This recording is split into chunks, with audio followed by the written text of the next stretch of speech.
Okay, welcome to another episode of Taste of Grace. Today we're going to be making a chocolate bundt cake. So I'm going to start by greasing this bundt pan. There's lots of ways to do it. You basically can't over grease a bundt pan. They're notorious for the cake getting stuck and not coming out. Do not forget to grease your bundt pan, even though it's probably already non-stick like this one. Good luck getting it out, okay? So some people say margarine, other people just use a baking spray. I'm just using a baster and putting butter on this, and so do whatever is most convenient to you. You really can't overdo it. So if you think, especially if you're using a spray that you've missed even a sliver, respray it. You really can't overdo it. I also have my oven preheated to 350 degrees. Today we're going to be using the King Arthur 1-to-1, or is it 1-for-1? Measure for measure, just kidding. And if you want to use regular flour, just any all-purpose flour will work. I have also baked with Bob's Red Mill flour and had no issues just substituting that flour either. Sometimes you just use what Costco has. And then we're going to be using baking powder and baking soda. I would recommend checking maybe the date on your baking soda. It goes bad so quickly. I had to get more today at the store. And then we've also got vegetable oil, but you could use any other kind of oil or substitute for butter. Just know that it might change your flavor or consistency a little bit when doing that. And then I'm going to add some espresso powder to mine. Absolutely optional if you don't want to caffeinate your cake. And then I've just got regular salt, cocoa powder, and then regular vanilla extract, milk, 2 large eggs, and sugar. Not confectioners, just regular sugar. And then I'm going to be doing it in my stand mixer. You can absolutely make this with a hand mixer. And this is my sifter. So if you don't have a fancy sifter, join the club. Okay, so now that I've gotten that greased all the way around, I'm just going to set it to the side over here. Oh my gosh, I almost forgot. I need to be boiling a cup of water. 1 second. You could boil your water in a tea kettle or on the stove like I'm doing it. Let's see. There we go. Okay, so let's go ahead and get started with our dry ingredients over here. So first I'm going to start with 2 cups of flour. Let me dry out my measuring cup. Oh my gosh. I was looking at the flour bag that says measure for measure, and I'm thinking, it's not a measure for measure, it's just a measuring cup. Okay.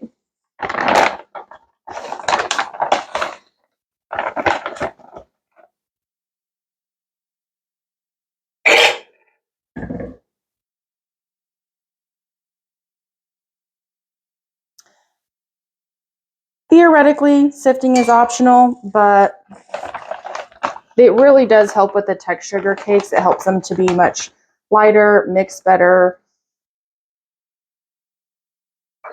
Kind of the difference in like,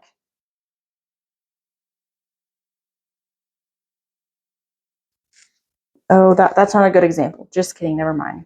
I don't know how to explain that, but if you can, I would highly recommend sifting your flour. Okay. And then I'm going to do, dang, I already messed up. Hold on. Let me take a 1/4 measure of this flour out because it was supposed to be 1 3/4 cup of flour and 2 cups of sugar. Who does sugar first? I guess I wrote it down that way, so it's my fault. But okay.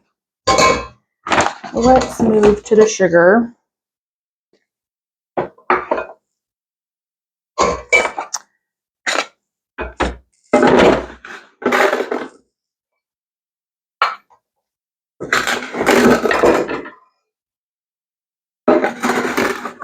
tried baking with other sweeteners besides sugar, and I feel like I can taste the different sweeteners. So I personally just, if I'm going to bake something, I'm just going to bake it, eat it in moderation. But you could absolutely use like a monk fruit or stevia or Splenda or whatever you wanted and substitute for the sugar here. And if you notice, my sugar container is nearly empty, and I'm so excited because I'm trying to use all of my ingredients. We're about to move. I really have no... Please hold. I really have no idea what my videos are about to look like. And my water's boiling already, so I'm going to turn that on to low to hold the heat.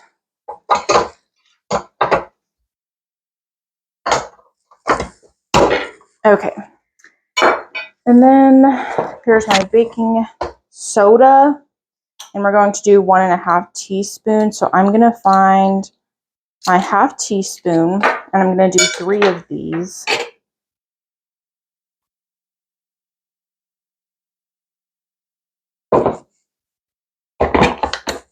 And then we've got 1.5 teaspoons of baking powder.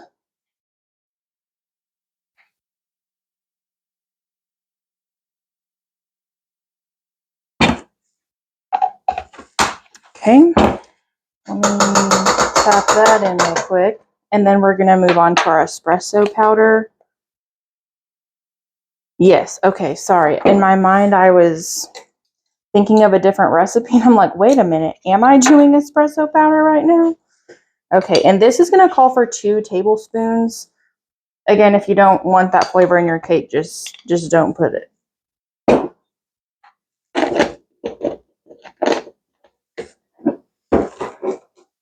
Okay.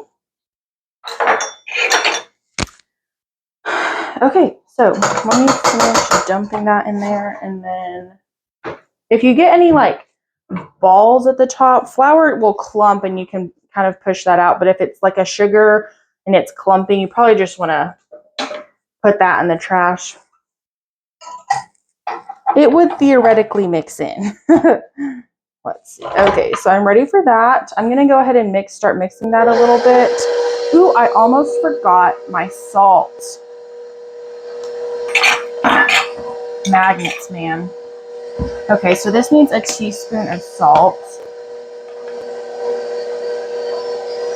So there's 1/2, and there's 2 halves, which makes a whole. And then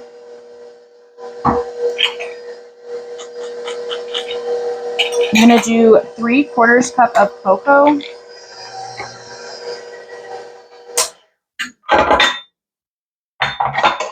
It's like I forgot how to read a recipe. Who am I kidding? I've never been good at reading them. Probably just reverting back. So there's 1/3. I think I'm going to use the rest of my cocoa. 2/3. 3/3. I'll probably use that for the icing. I'm trying so hard to move as few things as possible.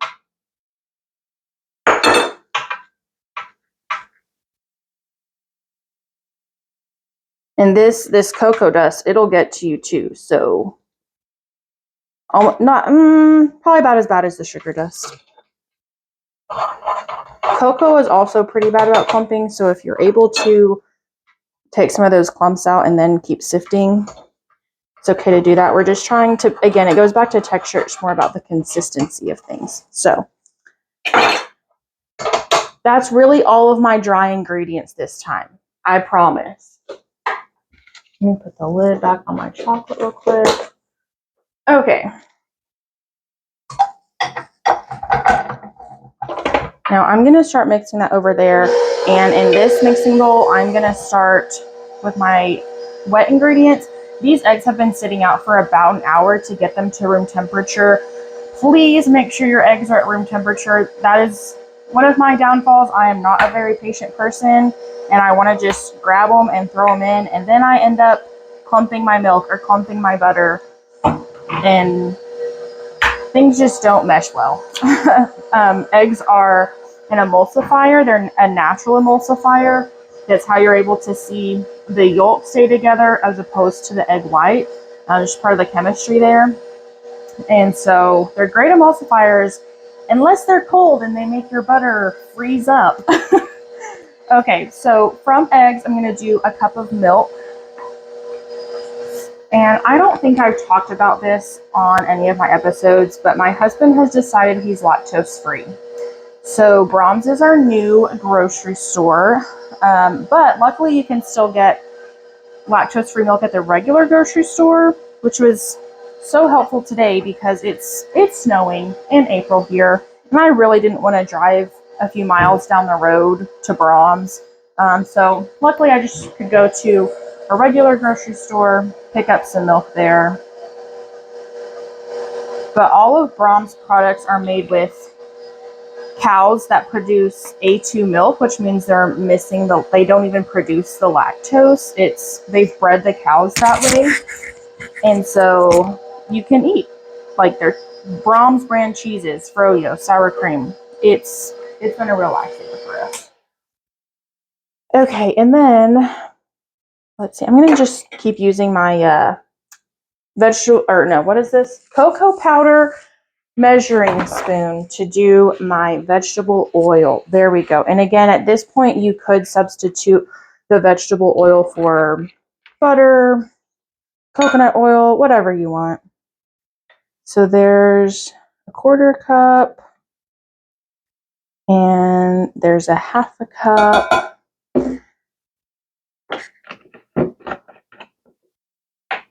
And then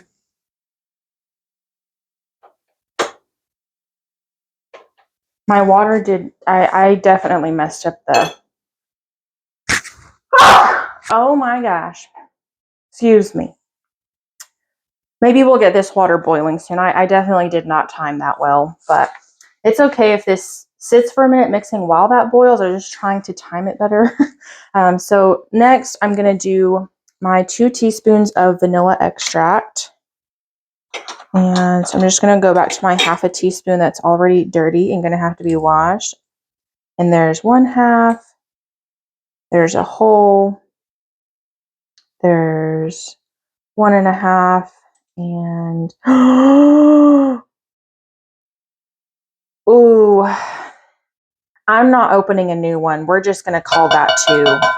Man, so close. But I'm still so glad that I don't have to move this. I can throw this away. I don't have to put it in a box. Woo-hoo. Okay. Alrighty, so I'm going to go ahead and add these wet ingredients to here. Once this is mixed, then we'll add in the water, and I think I'm already needing to scrape the bottom here. Yeah, but it is pretty well mixed in. You can mix dry ingredients like potentially indefinitely because until your either gluten or gluten simulating ingredients are wet and activated, they're not going to toughen.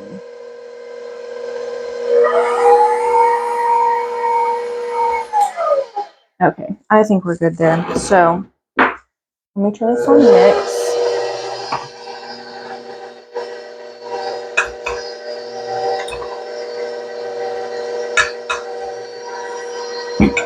I'm going to turn it up to about medium. It's always important to start slow so you don't throw ingredients everywhere. Oh my gosh, the espresso smells amazing. Holy cow. Okay. I think I can hear my water getting close over there, so I'm going to scrape the bowl real quick. And this is such a thick batter. I almost said dough because of how thick it is. Make sure you always scrape your bottom. I have a fancy dandy scraper that's supposed to be made just for these things, but I don't use it. I just waste time scraping it like a normal person. Okay.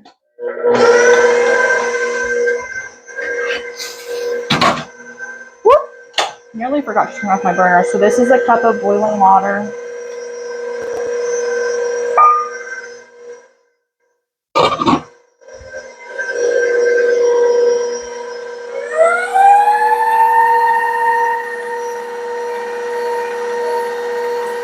It looks similar to a brownie batter, actually. It is very thin compared to a normal cake batter, which the recipe says is normal. So I'm just going to try and scrape the bottom one more time. I can tell it's not mixed in very well down there. I would love a glass mixing bowl for this. I've seen gorgeous wooden ones. And so that tells me they've got to have glass ones somewhere. I've never looked into it, but you already know I like the glass mixing bowls.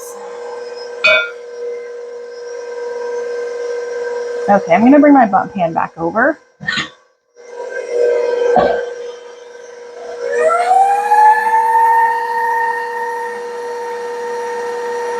And the butter any liquid butter has basically cooled off and is sticking to the side.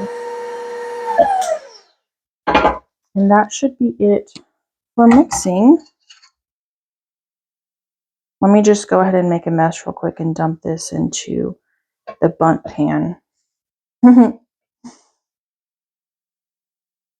do I do this? I get batter everywhere, every single time. Usually I get flour everywhere, and I actually only have one spot of a spill, but here we go. It's okay. It just wipes off, so it's fine.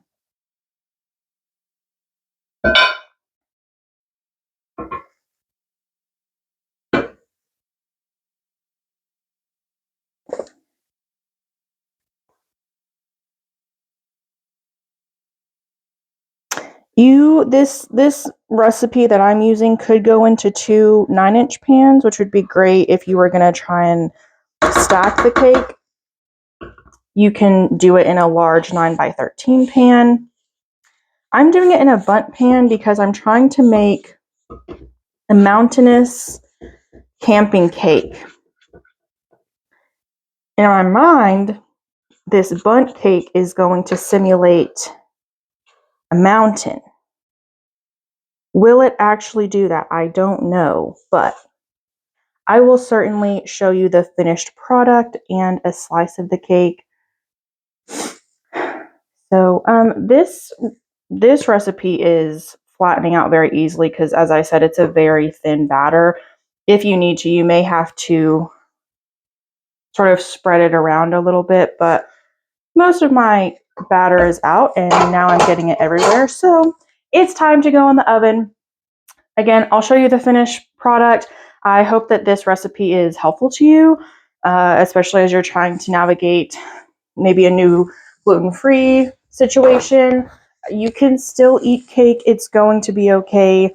And I'm realizing that I probably should wipe my pan down. But yeah, that's it for this episode. I hope that you find this helpful and see you next time.